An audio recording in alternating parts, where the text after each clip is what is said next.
Olá, estudantes da primeira série do ensino médio, sejam bem-vindos a mais uma aula de geografia. Eu sou a professora Luíse Coutinho e estarei com vocês, estudantes, interagindo no nosso chat aqui nas atividades da nossa aula de hoje, que será ministrada pelo professor Antônio Russo. Tudo bem, professor Antônio? Tudo bom, professora Luíse? Um abraço aí para os alunos, para os professores do ensino médio aqui do primeiro ano do ensino médio, né? Também a todos aí que estarão acompanhando a nossa aula, que nós vamos falar sobre o que hoje, professora? Sobre desenvolvimento e prevenção de riscos naturais. Nós já viemos falando desse assunto na aula passada, né, professor? E nós daremos continuidade aí mostrando mais informações a respeito desse tema e já que vamos começar a nossa aula, os nossos trabalhos de hoje, vamos conhecer a habilidade que trabalharemos aí na nossa próxima tela. O que nós vamos trabalhar hoje? O tema e o conteúdo é natureza e riscos ambientais. A habilidade do currículo que trabalharemos é associar padrões de desenvolvimento econômico e social às maneiras de realizar o controle preventivo de situações de riscos naturais. E para começar, a gente já vai ver um vídeo que vocês devem ficar bastante atentos, porque na sequência nós teremos uma atividade a respeito dele. O nosso vídeo faz um questionamento aí sobre o futuro que queremos. Vamos lá? Todos os dias a gente escuta uma dessas expressões, não é mesmo? No jornal, na televisão, na escola. Mas o que elas significam na verdade? Será que eu ou você temos alguma coisa a ver com isso? Será que o nosso modo de viver está fazendo bem para o planeta? Por que devemos nos preocupar com tudo isso? Qual é o futuro que queremos? A Terra está aquecendo e um dos principais motivos é o aumento do efeito estufa causado pela ação do homem. O efeito estufa é um fenômeno natural. Gases como o vapor d'água e o gás carbônico seguram os raios solares perto da Terra, fazendo com que a temperatura seja favorável à vida no planeta. Mas quando a concentração desses gases aumenta, o efeito estufa fica mais intenso e aí fica mais difícil o calor ir para o espaço. Esse calor que não consegue ir embora faz a temperatura média da Terra aumentar, causando as mudanças climáticas. Um dos principais motivos do aumento do efeito estufa é a emissão de gás carbônico pelos veículos, pelas indústrias e pelas queimadas. No Brasil, os cientistas estão prevendo um aumento de até 6 graus Celsius no século XXI, em relação às temperaturas médias no período pré-revolução industrial na segunda metade do século XIX. Esse aumento, que poderá variar conforme a região do país, vai provocar alterações no nível dos rios, na frequência e intensidade das chuvas e nos períodos de seca. Isso vai interferir na agricultura, na saúde, na economia, na geração de energia, na diversidade de espécies animais e vegetais, enfim, vai interferir muito na nossa vida. Nossa, será que dá para fazer alguma coisa? Toda vez que se fala em preservar o planeta, a gente ouve que é preciso mudar os hábitos de consumo, economizar água e energia, evitar comprar coisas que você não precisa, usar mais transporte público para poluir menos. Mas não é só a gente que precisa mudar. A indústria, a agricultura, o comércio também tem que fazer a parte deles. Ou seja, precisamos ter uma economia mais verde. Economia verde significa usar os recursos naturais de maneira responsável, agredindo minimamente o meio ambiente. Precisamos ter fontes de energia renováveis e que não poluam, como a energia eólica, a energia solar, a maré motriz e a biodigestora. Essa energia limpa vai alimentar as indústrias e as nossas casas, mas ainda assim é preciso diminuir o consumo.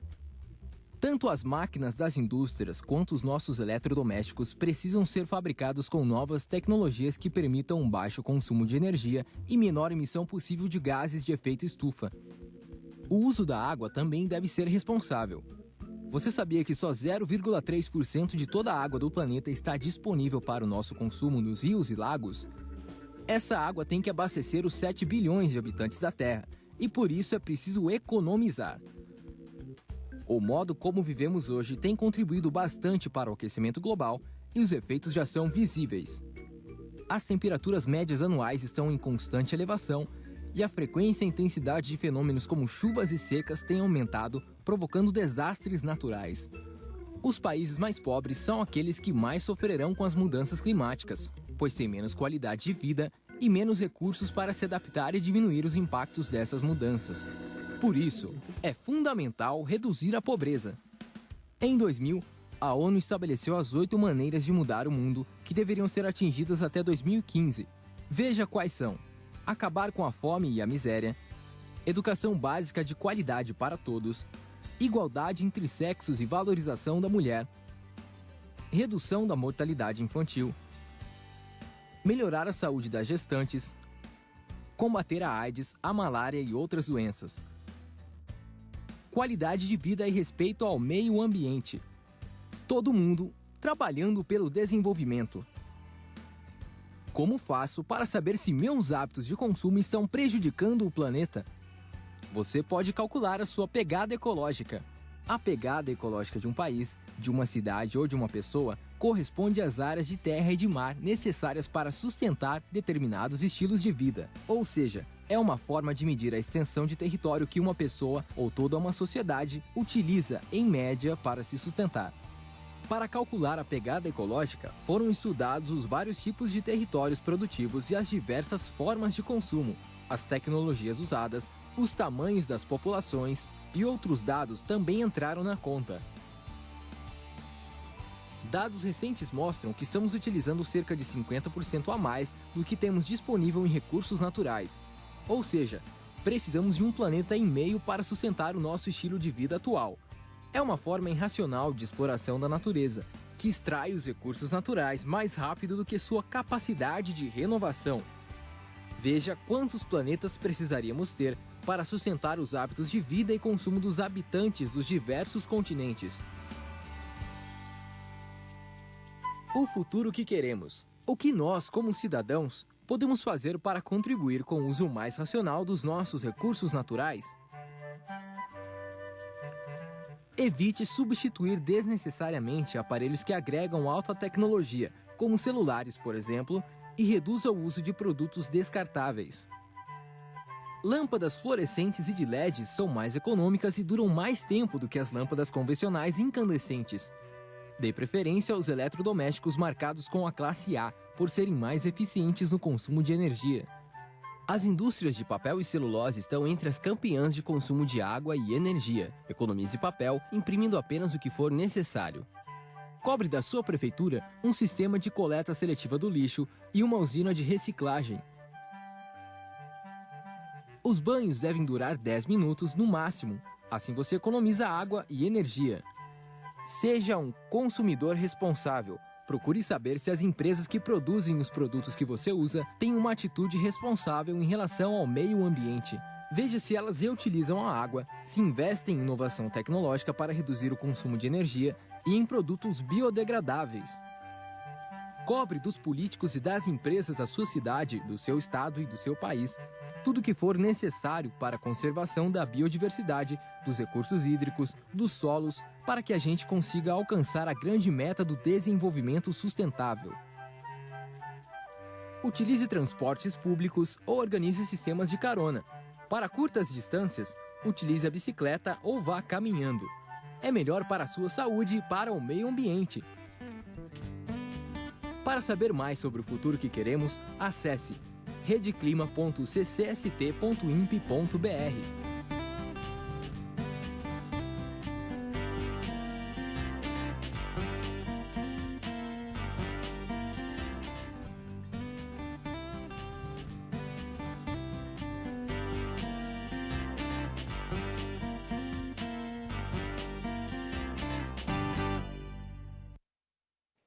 Voltamos, muito interessante o vídeo, muitas informações aí sobre a questão da prevenção dos riscos e desastres, de como poupar, né, o meio ambiente. E para a gente aprofundar toda a reflexão que o vídeo nos trouxe, vamos responder a essa pergunta que vai aparecer na tela para vocês. Na opinião de vocês, estudantes, os seres humanos realmente interferem nos desastres naturais? Não esqueçam de justificar a resposta de vocês. Estaremos aí dando 2 minutos para vocês capricharem nas respostas. Já já a gente volta.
Voltamos aí das interações, os alunos participando ativamente do nosso chat, muitas respostas dizendo que sim, professor Antônio, o ser humano realmente interfere na questão dos desastres naturais. Então, a Júlia, por exemplo, disse que sim, porque muitas atitudes tomadas pelos seres humanos acabam prejudicando o meio ambiente, pois utilizam produtos que poluem em larga escala, o que acaba tornando mais rápido processos que deveriam demorar para ocorrer. Muitos deles apontaram a questão da poluição, do desmatamento, das queimadas, e entre outros aí, que são intervenções do homem, né, professor Antônio? Exatamente isso. Então, a intenção do vídeo era mostrar realmente isso. Vocês perceberam que ele mostra vários aspectos, né? A questão das temperaturas se elevando, é um processo natural, mas também tem um processo antrópico aí envolvido, né, com as questões aí das queimadas, dos desmatamentos,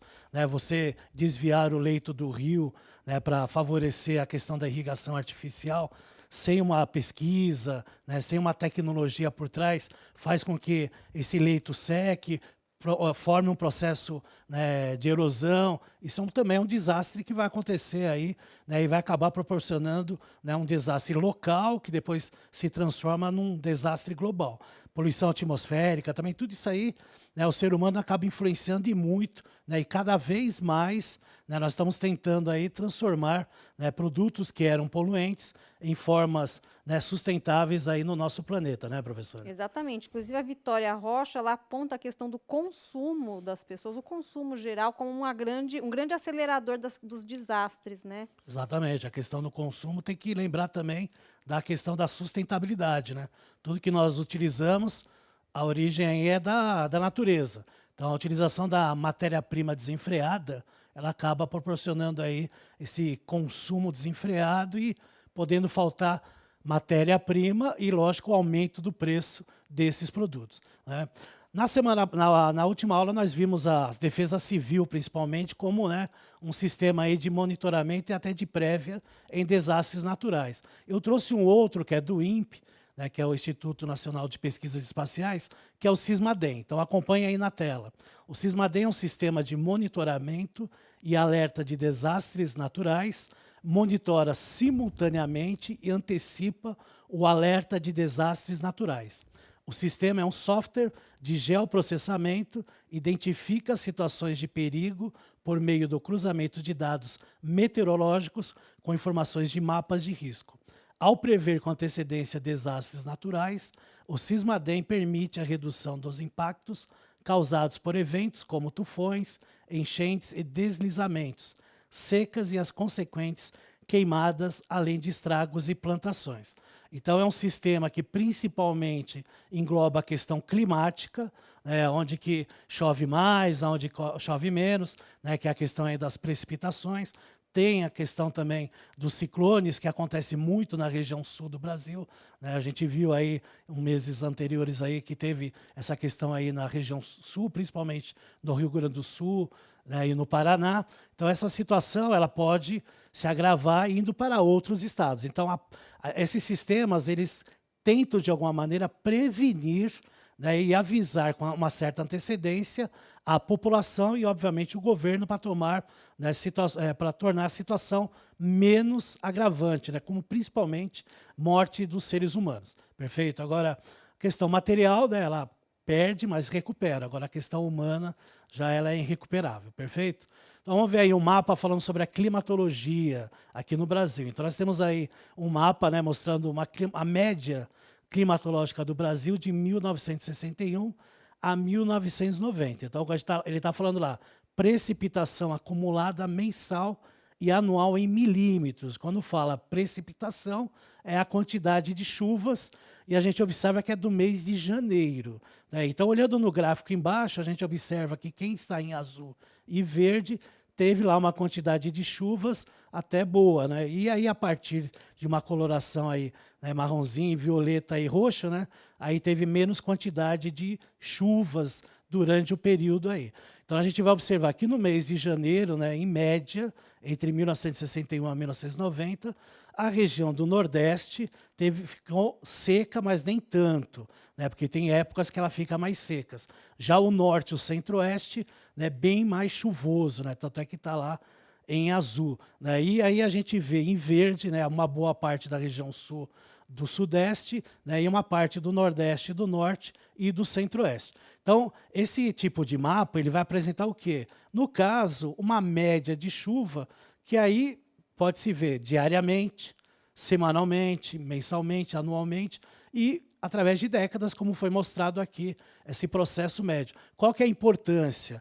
Ele é importância tanto para a parte social como a parte econômica. Então, quando a gente fala em prever chuvas, não quer dizer que vai adivinhar, porque através das massas de ar, e hoje nós temos lá o sistema de geoprocessamento, como eu falei anteriormente, você tem como ver onde o movimento das massas de ar vão chegar e que época vão chegar. É lógico que você não pode dar 100% de acerto, porque as massas de ar elas podem se movimentar, né, de uma hora para outro local que não estava programado.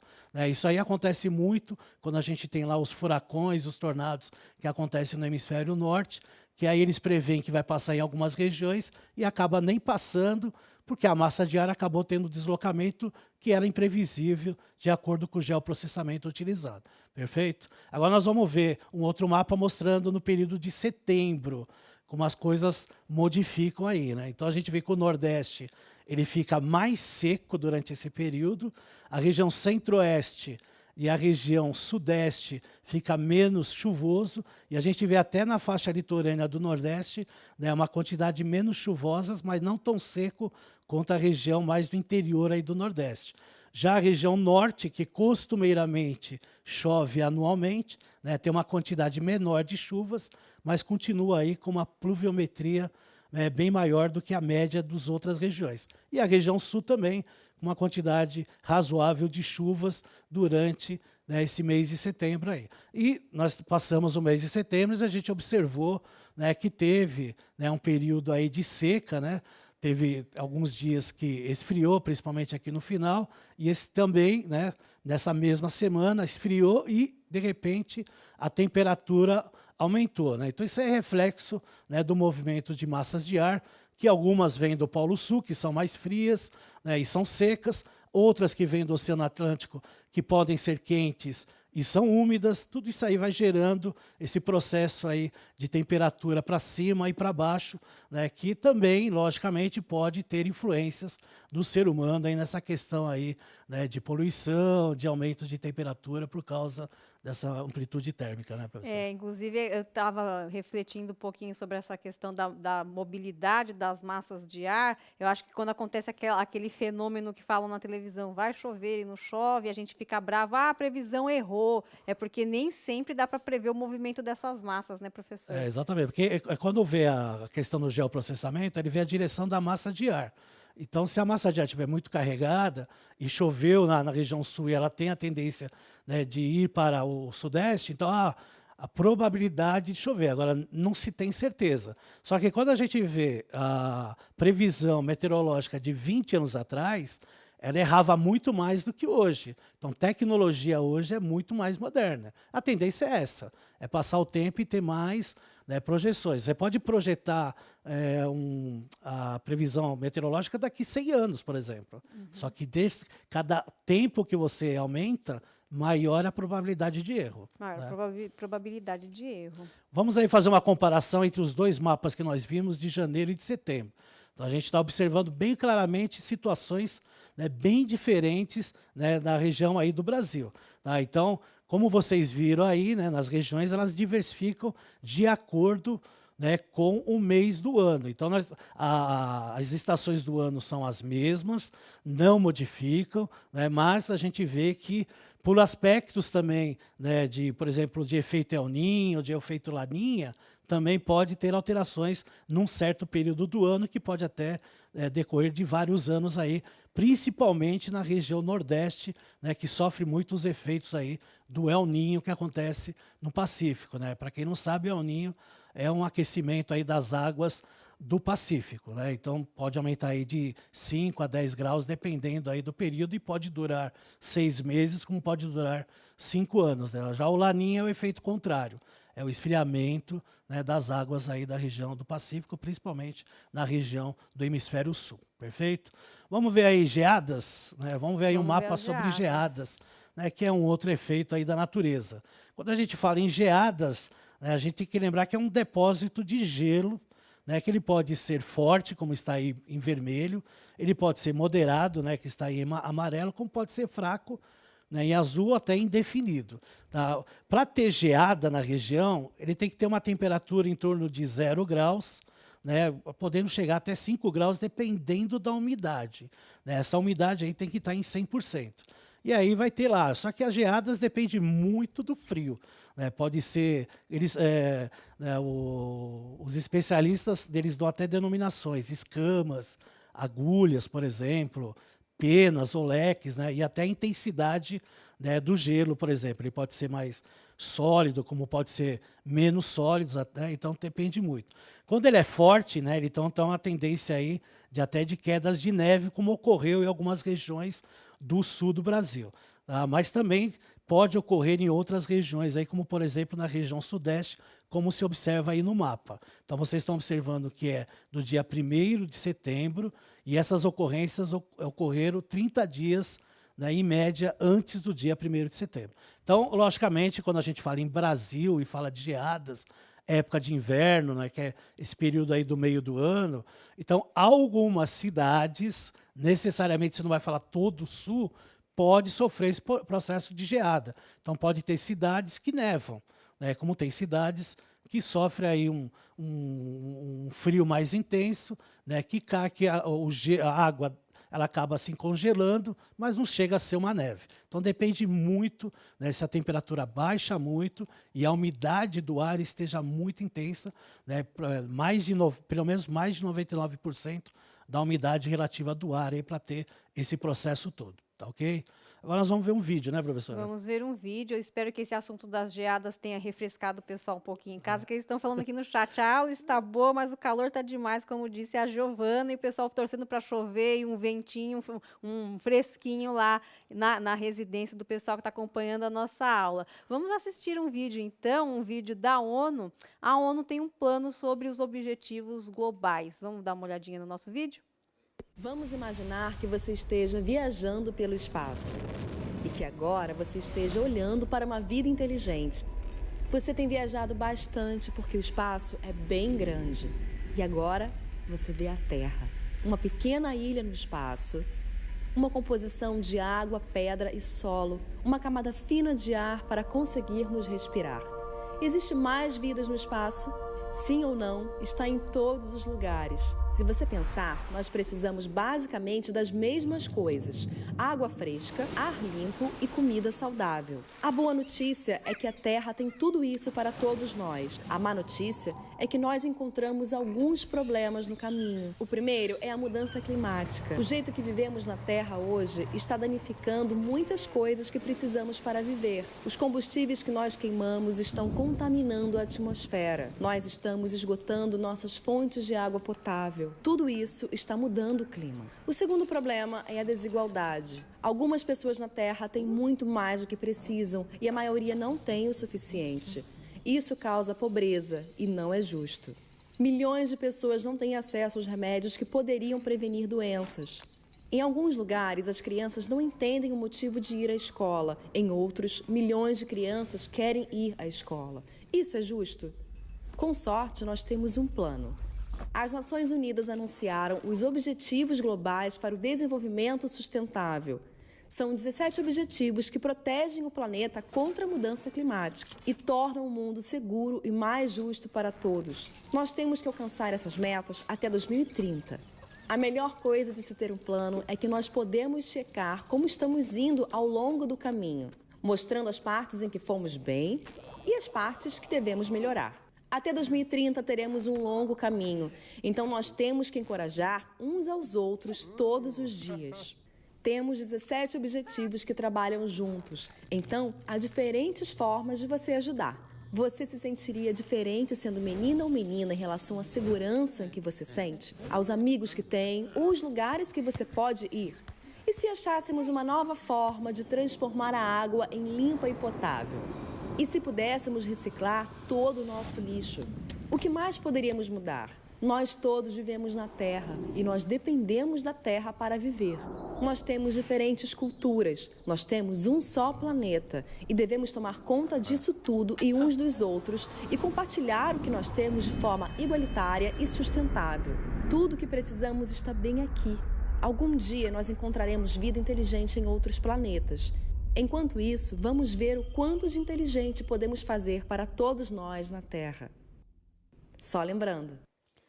Legal, e vocês vejam que o que uma estudante pontuou na nossa primeira interação, né, a relação entre consumo e os desastres naturais, ficou bem explícito nesse vídeo que a gente acabou de assistir. Então, vamos ver se vocês prestaram atenção? Vamos responder essa perguntinha aí que vai aparecer na tela. De que maneira as situações de riscos naturais podem afetar a economia de um país? Em 1 minuto a gente volta.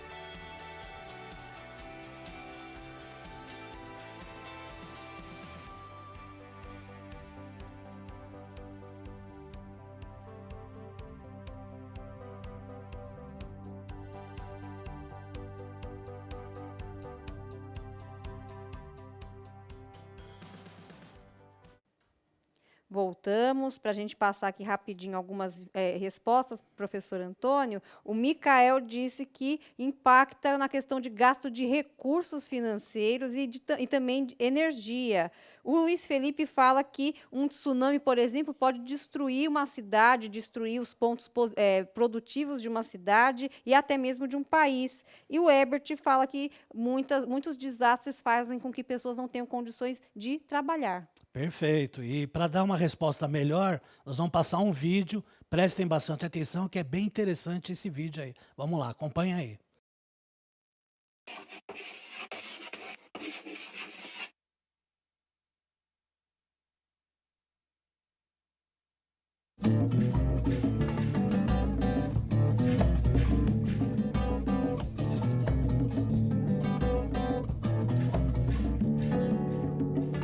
Simplesmente as pessoas não tinham onde morar, um indicava para o outro. À noite eles faziam o piquete entre eles. E assim começou a ocupação. Os colegas ajudam, os vizinhos ajudam, final de semana vai encher uma laje, tá a comunidade lá.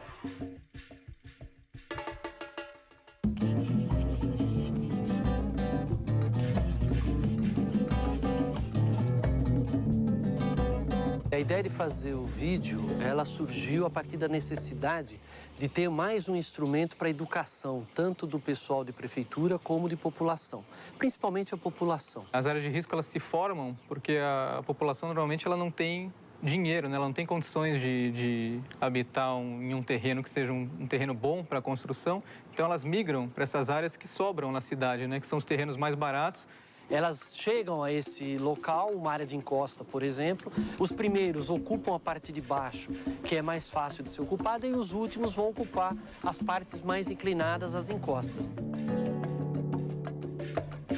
Para que você determine se uma área é de risco, você deve levar em conta pelo menos 2 coisas. A primeira é o meio físico, a questão de geologia, dos solos, da inclinação das encostas, que é o relevo, e o problema da ocupação, o tipo de ocupação. Se eu tenho moradias de baixo padrão construtivo, elas são mais vulneráveis a ser atingidas por um escorregamento. Se eu tenho uma moradia de bom padrão construtivo, moradias de alvenaria, elas são mais resistentes, ou seja, menos vulneráveis, né, a ser atingida pelo processo. Quando você vai ter uma ocupação, a população faz uma escavação no talude natural, formando então o talude de corte. Esse material escavado é lançado na encosta, formando o aterro lançado.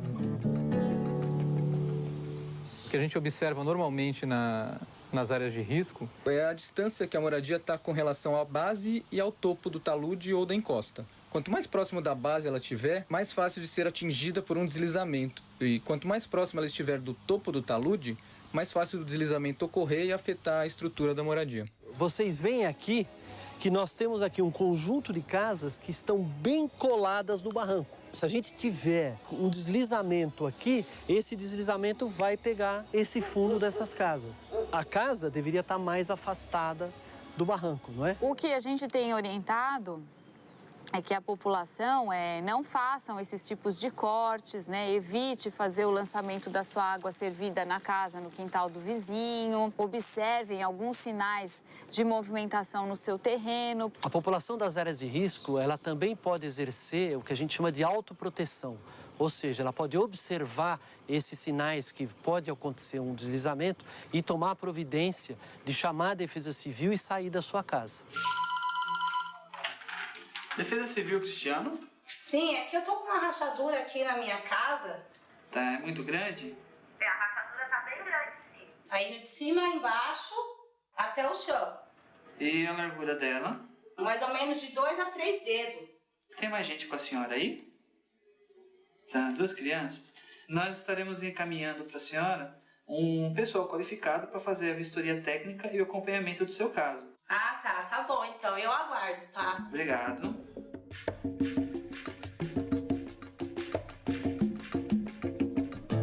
Boa tarde. Tudo bem? Tudo bem. Sou o Walter da Defesa Civil, o Ministério me chamou aqui pra... Essa rachadura que apareceu, ó. Ah, tá. Pelo que eu vejo nas outras estruturas aqui da casa, pra cá tá bom, né? Agora, para esse lado aqui, acho que está comprometendo esse lado aqui, que deve estar movimentando para lá. Rodrigo, me fala uma coisa, a água de lavagem sua vai para onde? Onde é que você lança toda essa água? Pro canto aqui da casa? Pra frente do barranco? É uma situação bastante crítica em relação, para quem mora no morro e começam a aparecer esses sinais, né, uma rachadura, né? Então a gente sempre recomenda que se trabalhe com essa questão da água, essa água que está lançando no morro, não lançar mais. Como a água é o principal causador do deslizamento, você tem que cuidar daquela água que a pessoa usa na sua casa. E para isso você tem que fazer sistemas de drenagem eficientes que tirem a água do terreno e levem para a área, para a parte de baixo da encosta. O que a gente está observando aqui é o que a gente chama de lançamento de água servida em superfície. Normalmente o deslizamento ele se dá em época de chuva, pela água que se infiltra no solo e vai aumentando a sua umidade. E além dessa água da chuva, o esgoto lançado nas encostas, ele aumenta ainda mais a possibilidade desse deslizamento ocorrer.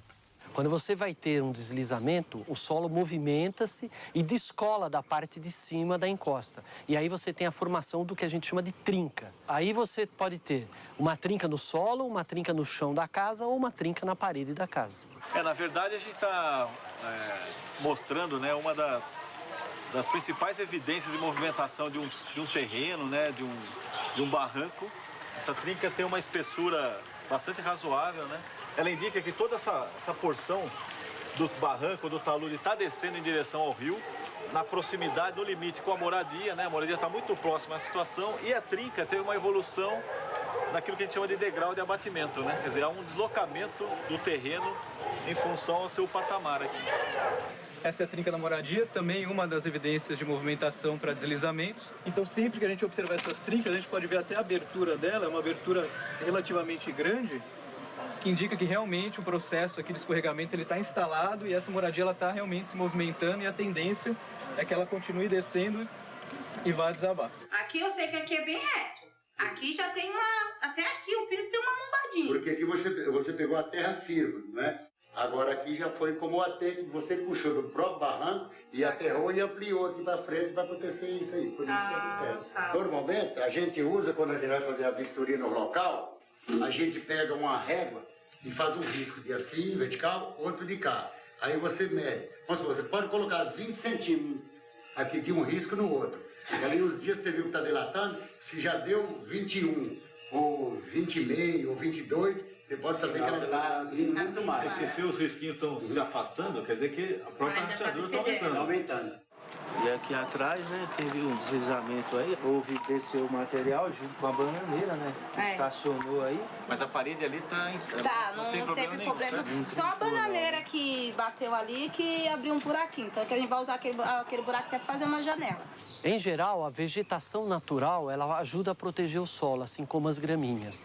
E às vezes nós temos as bananeiras e outros tipos de vegetação que acumulam muita água e é bastante prejudicial à encosta. Em algumas situações, você vai ter postes, árvores e muros exatamente onde o solo está se movimentando.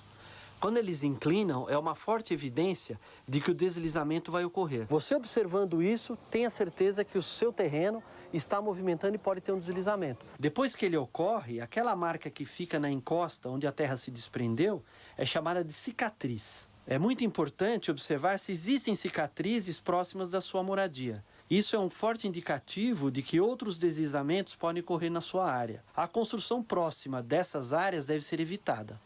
Um outro problema que a gente tem nas áreas de risco, além do aterro lançado, seria o lixo e o entulho que são lançados em costa abaixo. Esse é um material que ele não tem uma resistência, ele não tem uma liga. Quando chove, é mais fácil dele deslizar e atingir as moradias que estão abaixo. A pessoa que mora na parte de cima, ela joga esse lixo, joga esse entulho, ela não sabe que, na verdade, ela gera um risco para o vizinho dele que mora em costa abaixo. Em situações que você tem chuvas, a água do escoamento superficial ou da chuva ou do escoamento concentrado, ela vai remobilizar esse material, esse lixo, e ele pode descer em costa. Então, já tivemos várias situações de escorregamentos em áreas com lixo, né, material que chegou a fazer vítimas fatais. As pessoas vêm de um aluguel difícil, então não tem para onde ir, vai fazendo a sua moradia. Quem não gostaria de morar num local decente? Acho que todos os moradores que moram nessa área vieram para sair do aluguel. Acho que todos gostariam de morar num lugar sem risco, né? É claro que todo mundo deveria morar num lugar seguro. Mas se você já vive numa área de risco, lembre-se que existem maneiras de se autoproteger. Não faça cortes tão altos e inclinados no seu terreno. Afaste a casa o máximo possível do barranco. Lembre-se que não é só a água da chuva que causa deslizamento. Não jogue a água e o esgoto no seu terreno ou terreno do vizinho. Não jogue lixo, entulho e terra escavada barranco abaixo, que esses materiais também podem deslizar. Fique alerta aos sinais que indicam que o terreno está se movimentando, como as trincas ou rachaduras no chão e nas paredes, a inclinação de postes, árvores, muros. E o mais importante, em época de chuva, se você perceber que a sua casa está em risco, chame a Defesa Civil e saia imediatamente. Lembre-se que a vida é o bem mais precioso que você tem. Converse com a prefeitura da sua cidade, informe sobre os problemas que você observa na sua casa e no seu bairro. As áreas de risco são um problema dos moradores, dos governos e da sociedade como um todo. Para resolvê-lo, cada um tem que fazer a sua parte. Bom, é isso aí. Eu espero que tenha ajudado aí a vocês a aprender um pouco mais sobre desastres naturais. A aula, infelizmente, já acabou. Quero agradecer à professora Luíse, né? Agora tem uma avaliação da nossa aula, né, professora? Exatamente. Obrigada, estudantes, pela participação. Não deixem de avaliar a nossa aula. Até a próxima, pessoal!